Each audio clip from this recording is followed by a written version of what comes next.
Hello and welcome! Today I'm happy to announce that Wargaming has finally come to their senses and they have fixed the biggest problem in World of Warships. Namely, they have finally renamed the Tier 9 German cruiser to the Aerroon. Just look at how pretty this is. And to commemorate that, I shamelessly went onto wowreplays.com and stole a replay from there. It's a replay by NordicHammer from the EU server, I believe, and let's hope it's a good one. By the way, wowreplays is a pretty nice site where you can upload your replays and you can browse for other great replays other people had. Okay, so it's a match on the map Sea of Fortune, and the enemy team for some reason does not have any Aerroons, even though they are such a great ship.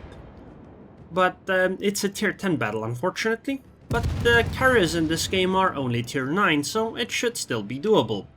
So our player NordicHammer here went towards the A-cap because that is where he spawned, and he spotted an Udaloi near the A-cap, or well, somebody else spotted it. He just shot at it, and it appears there is also a gearing behind him. I would have to mention that NordicHammer makes some rather questionable decisions in the type of consumables he uses. He is playing a German cruiser and he is using defensive fire, which is surprising. But I guess whatever floats your boat, because German cruisers, you know, they have stronger hydro than what other cruisers do, which is usually why German cruisers take hydro. But then again, of course, the anti-air is not the strongest on this type of a ship, so having defensive fire is definitely useful. And in a game like this, where there are carriers, it's pretty good. However, this makes the other decision a little bit more questionable to me. You see, he is not using premium float plane, which is fine and all, but using standard float plane means you have one less of them, and you don't have... you can't launch them as often, and the difference is like 2 minutes in terms of cooldown. And on top of that, he doesn't even appear to be using the superintendent captain skill, so he has one less heal too. And that's why these are surprising. Okay, so he sees a North Carolina and he fires HE, which I think is a good decision. Unfortunately, some goddamn island is in the way. I don't know who put it there. They should be fired. And, oh, apparently the enemy carrier is attacking some planes over there. Let's see if NordicHammer is helpful for his teammates and is gonna use defensive fire. Well, right now it's kinda useless because they are too far away. He did launch his float plane, which is a good idea. Okay, the planes are coming closer, and NordicHammer is like a proper teammate. Obviously, he has to be because he is sailing the Aerroon. And he used defensive fire to protect his friendly Kurfürst. Them Germans have to stick together, of course, right? Okay, that North Carolina is having a really bad time. There's an Iowa, Kurfürst, and a bunch of other ships that are hunting her. So yeah, that guy is so dead.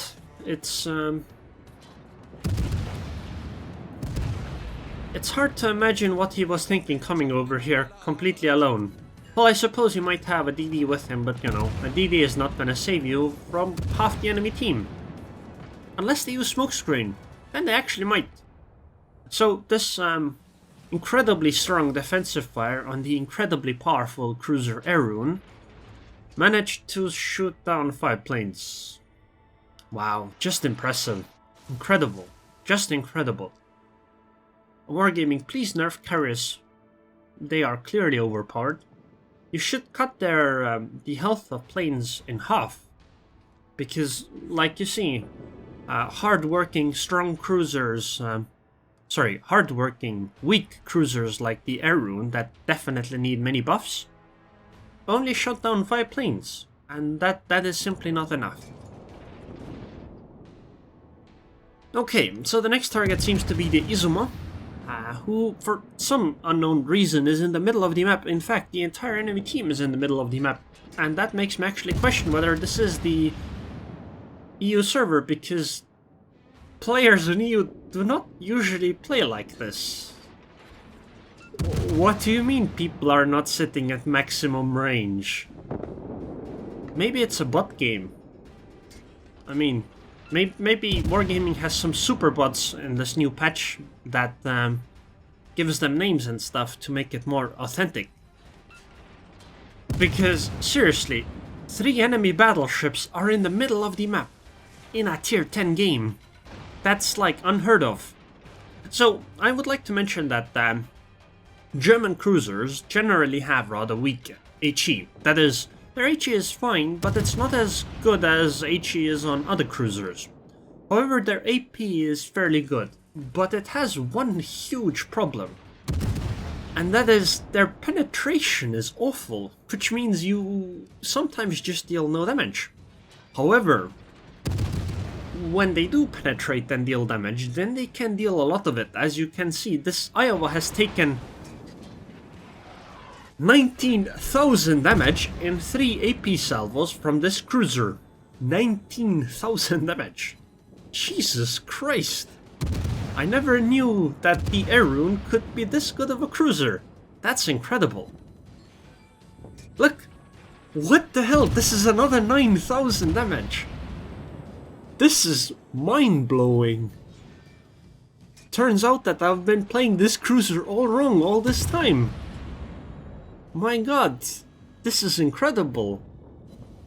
And he still keeps on shooting with AP.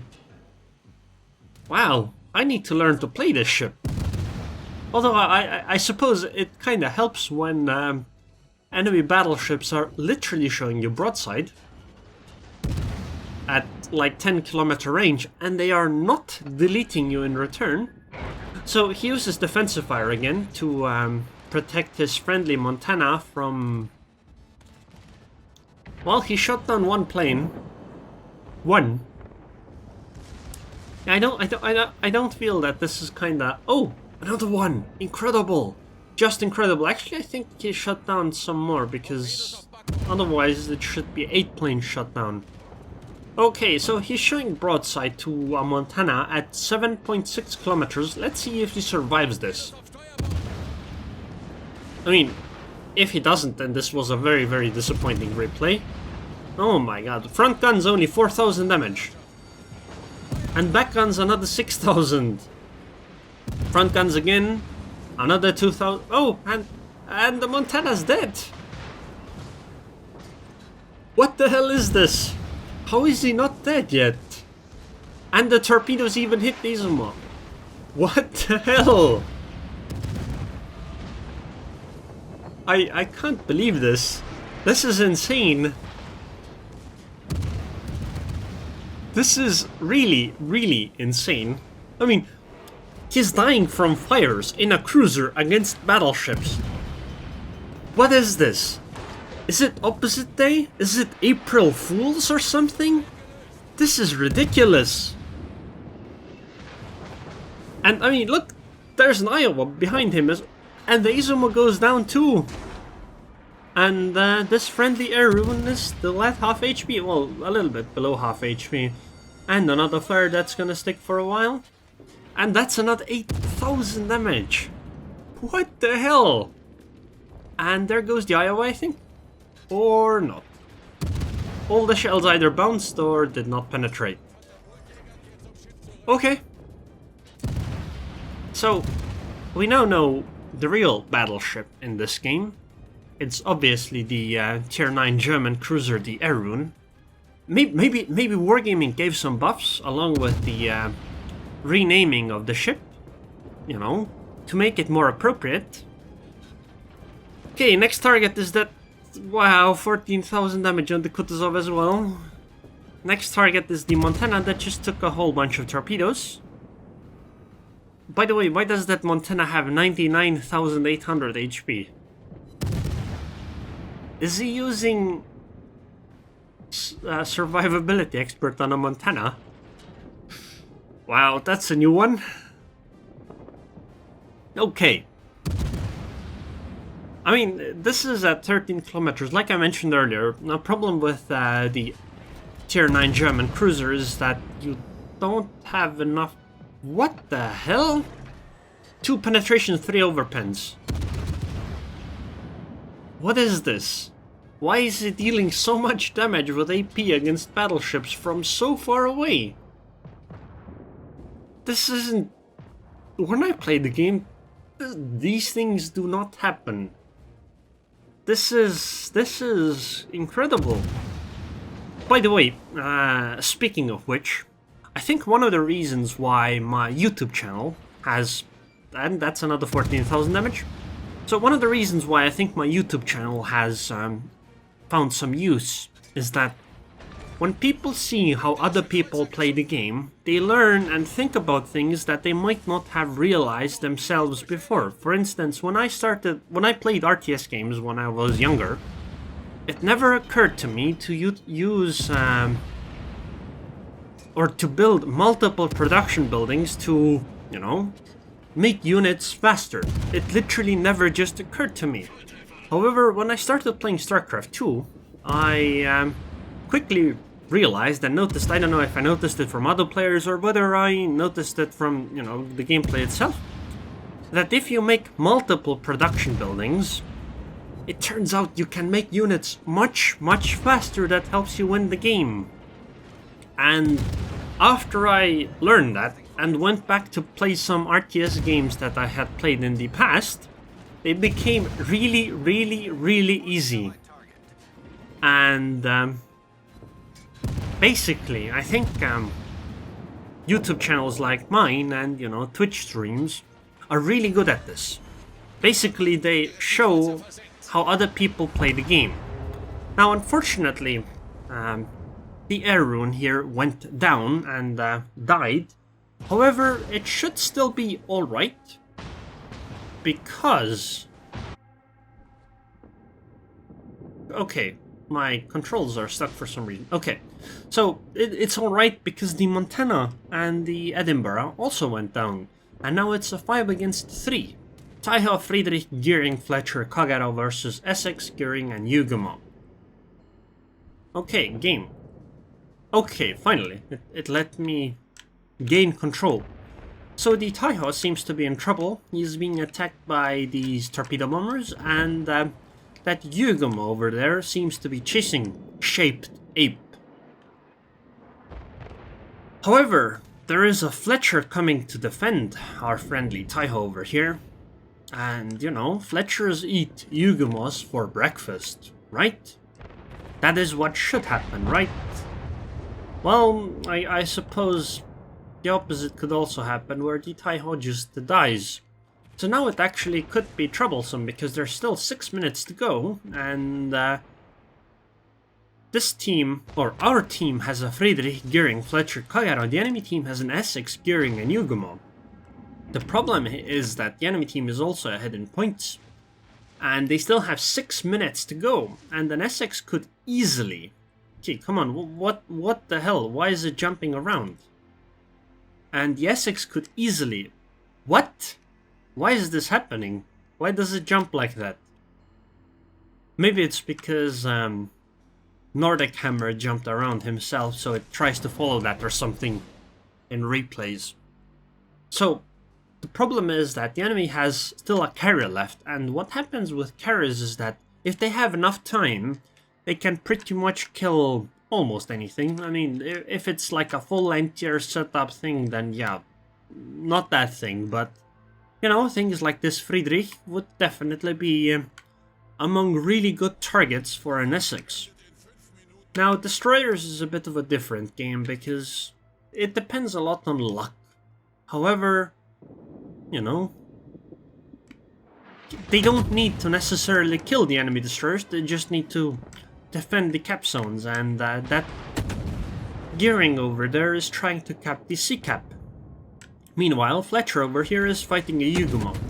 Now, I think he is keeping the appropriate distance, 5 kilometers. Well, I would like it slightly less, like 4 something kilometers is good enough. But think about how crazy this situation is. We literally have a Yugumo trying to chase down a Fletcher, and the Fletcher is running away, not like fighting head on. I don't know why. The Fletcher should definitely come out on top in a fight like this. And he keeps running on further away. Doesn't he understand that this gives an advantage to the Yugamo? And he's only using his back guns for some reason. I don't understand. Now on the bright side though, I don't know why it does this. Now on the bright side, the team seems to be actually getting ahead in points soon. And this is another crazy thing. This is a Friedrich chasing a Gearing. Meanwhile, on the other hand, we have a Yugamo chasing a Fletcher. I don't understand. This game is nuts. This is not the World of Warships I know. Again, I don't know why it jumped around like this. But at least the Fletcher should be able to take out this Yugamo. Maybe not yet. Come on, camera. Could you please stop it? Please? Pretty please? Okay, so the Fletcher took out the Yugamo, which I would have liked to see, but the camera, for some reason, literally just jumps around. This Friedrich does not appear to have manual secondaries, and I think he is making the right decision here by turning away and running. The Gearing is gonna have maybe some trouble with the Essex, but I think he might have defensive fire because he has a bit too much HP left, considering that he was attacked by dive bombers. Well, very likely attacked by dive bombers. Although his engine was broken, apparently, for a little bit. Okay, dive bombers, hello again. No, they're running away. I suppose the Fletcher is... sorry, the Essex is also running away. Dive bomber, are you gonna do something? Yes? No? Come on. Could you, like, make a decision? Okay, well, it appears he wants to run away. This camera. This camera. This camera. I do not have words to describe how annoyed this camera makes me. So the Friedrich goes down to the Gearing torpedoes. As, you know, expected. You don't want to chase a Gearing in a battleship, at least not at this stage of the game. The Essex is launching torpedo bombers on the Gearing and is probably gonna try to take him out, but I don't think he's gonna have much success since you cannot cross-drop with US carriers. Although, here they come. Let's see what the Gearing does, and it appears the Gearing is not doing anything. Nice reaction, man. Oh, okay. I take back everything what I said. He didn't need to do anything at all to dodge these. They simply missed. I mean, it happens, at least from my experience. I've had that happen many times. And the Gearing is actually smart. He slows... and his engine got broken. He slows down, but his engine also got broken. You see, the slowing down is good because this keeps him out of the secondary range of the Essex. And he just doesn't want to die, because the less ships they lose, the faster they win the game, since they are taking ahead in the points lead. I don't think the Essex will go down, so this game is pretty much over. And this was the Tier 9 cruiser Aerroon.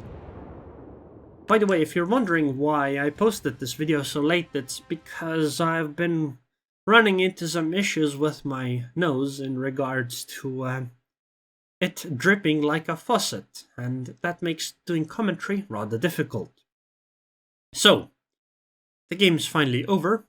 Oh, and also, by the way, it's technically still the 1st of April here, so I apologize to anybody that lives to the east of me, where it is not the 1st of April anymore, and they might be really confused about this video. Okay, so the game ended, and these are the results of NordicHammer in his Aerroon. Ignore the screenshots, the names are wrong for some reason, I don't know, maybe it's a glitch by Wargaming. So, 566,000 credits, 14,000 experience, only 1 high caliber, no other medals, which is weird. 247,000 damage, 189 shell hits, 4 torpedo hits for some reason. I don't know what that Izumo was thinking. Only 14 planes shot down, 2 ships destroyed, 8 citadel hits, that Edinburgh had a really bad time. And the team score 3,147 base experience. This guy carried the game, as is appropriate for the Aerroon. Again, ignore the name of the ship. For some reason, the game has glitched out. Yeah, he has almost double the experience of his number 2 in a tier 10 game. That's rather impressive. Detailed report, well, 187,000 damage from AP. And a lot of that damage was on battleships. And I think what's even more impressive is the fact that he took 2.7 million potential damage before actually dying. I mean, his damage received is only 70,000, yet potential damage is 2.7 million in 12 minutes. This is really incredible game by NordicHammer. And thank you very much for uploading that, and I really hope you don't mind that I shamelessly shared it on YouTube. And well, he made 400,000 credits profit. So anyways, if you guys enjoyed this video, then like it. If not, then dislike it. And I would like to thank NordicHammer again for submitting the replay to wowreplays, and I would also like to thank the Patreons on Patreon. Thank you very much for your continued support. Seb Almoso, and I hope I see you guys next time.